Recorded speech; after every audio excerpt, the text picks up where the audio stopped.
国际上要紧来关心以色列甲哈马斯的战事。以色列军方19公布一个影片，讲加沙西法病院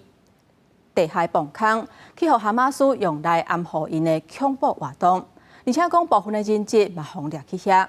哈马斯甲病院是好人质的消息，也若要调伫遐的200多个人质，卡达甲美国白宫拢讲，最近真有可能会放出来。 哈马斯19提供一段画面，看到哈马斯甲要向前到加沙上大难民的以色列军队发生战斗，不过救部分人质的协议也是有进展。做中人的卡达一位官员讲，协议内容是以50位人质交换3天的停火，已经讲甲差不多，不过以色列还阁伫咧讨论一寡详细内容。We are close enough to reach to a deal that can bring the people safely back to their homes. We are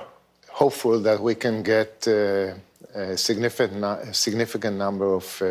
hostages freed in the coming days. 白宫副国家安全顾问范纳也讲，正复杂、正敏感的协商就即要有进展。甲过去开正长的时间来比，离达成协议是更加瓦根。国际社会另外也正关心，西法边30几个情形正危险的都出事院，怎么已经转移到加沙的南部，被送去埃及。